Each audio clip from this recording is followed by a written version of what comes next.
Alright guys, we're a few weeks away from Transformers Age of Extinction, so let's celebrate that by talking about the Transformers movies. Now, what I'm going to do is that every week leading up to Age of Extinction, I'm going to review the Transformers movies. So, this week we're going to take a look at the beginning with Transformers 1. Now, Transformers is directed by Michael Bay and stars Shia LaBeouf, Even Stevens himself, Megan Fox, John Turturro, all of them. And the story of the movie is that Even Stevens, which that's what I'm going to call him throughout the whole review, because no matter what Shia LaBeouf does, he will always be Even Stevens to me. He goes to get himself a new car, and the car turns out to be an alien transformer named Bumblebee. And basically what Bumblebee is there, along with all the other Autobots like Optimus Prime, Iron Eye, Jazz-and-Doll, and so forth, is that they are on Earth to retrieve this alien cube. Because if in the wrong hands, it's going to lead to the end of the world and your basic Transformers stuff, you know?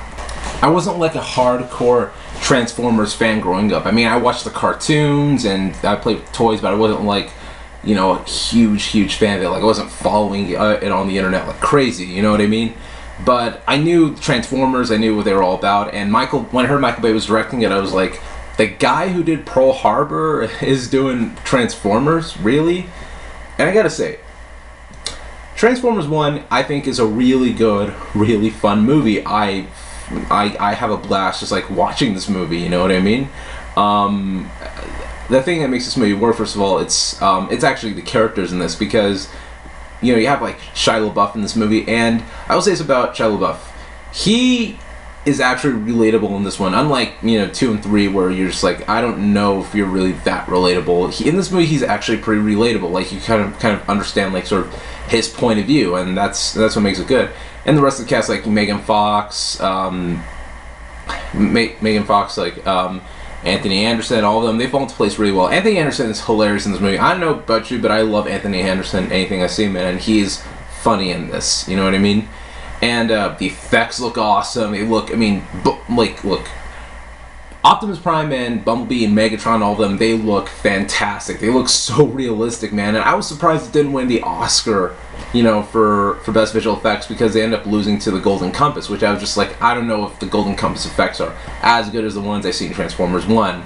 But yeah, the effects in this movie, they look amazing, they look astounding. And definitely the action is amazing. Like, it's pretty intense. It's like really energetic, and it's classic Michael Bay. You know what I mean? You just have such a thrill watching it. You know what I mean? And you know, it's also so cool that they got like Peter Cullen, who voiced Optimus Prime in the cartoons, and they got like, you know, Frank Welker and all of them in it to, you know, voice you know, the Autobots and so forth. But at the same time, we get Hugo Weaving to voice Megatron, which it's awesome. You know what I mean? I mean, anytime you get like Hugo Weaving as your bad guy, that's when you know your movie has sort of like stepped up. You know what I mean? However, along with the flaws, it's actually some of its comedy. Now, a lot of the comedy I think works fine for the movie. Like, there's some jokes that do work, but then there are some of the jokes that really just like, that's dumb. Like, there's a scene in the movie where Sam's trying to hide the Transformers in his house, and his parents are asking him what's going on, and they randomly start talking about masturbation, and you're just like, wait, what? You know, this is at that point you start saying to yourself, this is a Transformers movie, not like a high school drama on the CW or something. You know what I mean? It was just dumb. But I gotta say, probably the biggest sort of like flaw in this movie is John Turturro. John Turturro plays like this like government agent, and when you first see him, you're just like, oh, this dude means business. This dude is evil.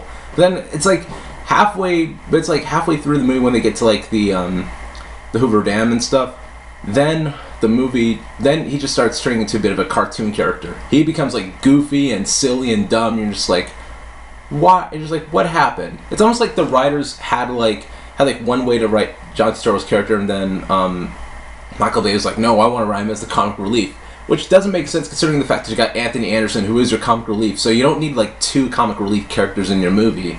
You know what I mean?